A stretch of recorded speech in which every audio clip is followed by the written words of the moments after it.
सबको मेरा प्रणाम, राम राम, जोहर। हमारे सभी आदिवासी भाई बहनों को अगस्त 9 जो इंटरनेशनल आदिवासी दिवस हम सब लोग मनाते हैं, उसकी बहुत बहुत शुभकामनाएं देती हूँ। और हमारा हिंदुस्तान एक बहुत ही अच्छा गुलदस्ता है, जिस गुलदस्ते के सबसे खूबसूरत फूल हमारे आदिवासी भाई और बहन हैं, क्योंकि एक अलग तरीके का वेशभूष, एक अलग तरीके का संस्कृति, एक अपना खुद का धर्म, अपने खुद के उसूल, अपने डिफरेंट एक लाइफस्टाइल के वजह से सारे आदिवासी बहुत लोकप्रिय है। जितने भी लोग सो कॉल्ड सिटीज़ में रहते हैं, सिविलाइजेशन में रहते हैं, सभी लोग हम हमेशा सोचते रहते हैं कि जिस तरीके का फ्रीडम आदिवासी पॉपुलेशन में महिलाओं को है और जिस तरीके का एक कास्टलेस सोसाइटी आदिवासी में है, ये हम सब के लिए भी बहुत एक आइडियल तरीके का जीवन बिताने का स्टाइल है। लेकिन अनफॉर्चुनेटली ये सभी लोग अपना नहीं पाते हैं। तो जो आदिवासियों का अपने आप में जो संस्कृति है, जो भाषाएं हैं, उनकी अपने खुद की सिस्टम है, इसको बचा के रखने का हम सबको भी भरपूर कोशिश करनी चाहिए। जब हिंदुस्तान आज़ादी पाया था, हिंदुस्तान में 250 से भी ज़्यादा गणराज्यों का मिलन हो गया था। सो हम सभी लोग संविधान के अभी दायरे में आते हैं, और संविधान के दायरे में 5th और 6th शेड्यूल में आदिवासियों को प्रोटेक्ट करने का, आदिवासियों का इंटरेस्ट को बचा के रखने का हमने प्रावधान किया है। लेकिन अनफॉर्चुनेटली अमलावरी की जब बात आती है, जब इनको इम्प्लीमेंटेशन करने की बात आती है, तो कंसेक्यूटिव गवर्नमेंट, सारे ही सरकारें विफल रह चुकी है। एक तरीके से हमारा ज़मीन छीना गया है आदिवासियों का, जंगल के ऊपर से आदिवासियों का राइट्स धीरे धीरे घटते जा रहे हैं, जंगल खुद घट रहा है। ऐसा एक स्थिति हिंदुस्तान में आज है। लेकिन आपको इससे अलग स्थिति देखने को तेलंगाना राज्य में मिलेगा, क्योंकि तेलंगाना राज्य में हमने 2 काम किए हैं पिछले 9 साल से। जब से ये अलग एक राज्य बना है, यहाँ पे बहुत ह्यूमन एफर्ट लगा के तकरीबन 230 करोड़ का पेड़ पौधा हमने लगाया, और जो जंगल थिन हो रहे थे उसको बहुत थिक बनाया। तो अल्टीमेटली 6.9% से ज़्यादा हमारे यहाँ जंगल बढ़ा है। उसके साथ साथ हमने जो गिरिजन कोऑपरेटिव सोसाइटी होती है, उसमें भी आदिवासियों का, ट्राइबल्स का हक को बचा के रखा है, और उसमें बहुत ज़्यादा इम्प्रूवमेंट लेके आए हैं, जिसके वजह से एक फाइनेंशियल एम्पावरमेंट आदिवासियों का और ट्राइबल्स का हो सकता है। ऐसा काम हमने किया है। और सबसे ज़्यादा जो हमारी आदिवासियों की मांग होती है फॉरेस्ट के ऊपर राइट्स, और हमारा एक अपना खुद का लैंड होना चाहिए, जो इंडिपेंडेंट इंडिविजुअल राइट होता है फॉरेस्ट राइट में, उसको रेस्पेक्ट करते हुए हाल ही में ही इसी महीने हमने 4,05,000 एकड़ से ऊपर पट्टे हमने, जो पोडू लैंड होते हैं, हमारे आदिवासी भाई और बहनों को दिया है। तकरीबन 1.5 लाख आदिवासी भाई बहनों को इसका लाभ मिला है। तो एक ऐसी सरकार है यहाँ पे, BRS के रूप में KCR साहब एक ऐसे लीडर है जो मानते हैं कि जो ट्राइबल सब प्लान में जो पैसा मिलता है आदिवासियों को, तो वो आदिवासियों पे ही खर्च होनी चाहिए। तो इसीलिए हमने यहाँ पे अलग से एक और लॉ बनाया है, असेंबली में अलग से एक और बिल लगा के लॉ बनाया है, जिससे ये साफ साफ हम कहते हैं कि ST स्पेशल डेवलपमेंट फंड और SC स्पेशल डेवलपमेंट फंड, ये दोनों हमने प्रोटेक्शन दिए हैं कि जो एलोकेशन फंड्स ट्राइबल सब प्लान को होता है, वो ट्राइबल्स पे ही खर्च करनी चाहिए। अगर एक साल में सरकार वो पैसा खर्च नहीं पाती है, तो अगले साल को ये पैसा रोल ओवर हो जाता है। पहले ये पैसे एक्सपायर हो जाते थे या किसी और चीज़ में यूज़ हुए करते थे, लेकिन हमने इसको बदला है, और ये एक पूरे हिंदुस्तान में सिर्फ और सिर्फ तेलंगाना में और KCR साहब ने ही ये करके दिखाया है। तो ये इस तरीके के आइडियल लेके हम देश के आदिवासियों के सामने आते हैं।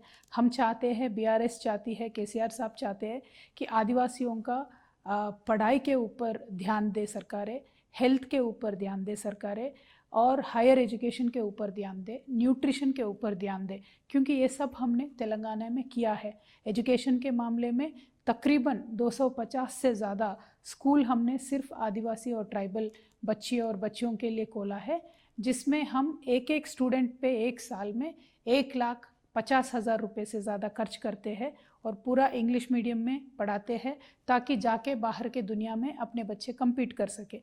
लेकिन इसमें खूबसूरती ये है कि जो ट्राइबल बच्चे सीधे सीधे इंग्लिश समझ नहीं पाते हैं, उनके लिए 1st और 2nd क्लासेस में गोंडी भाषा से लंबाड़ा भाषा से एक प्राइमर टेक्स्ट बुक हमने किया है, जिसके वजह से वो एक ब्रिज कोर्स जैसा बन जाता है और ये बच्चे अच्छे से इंग्लिश भी समझने लगते हैं।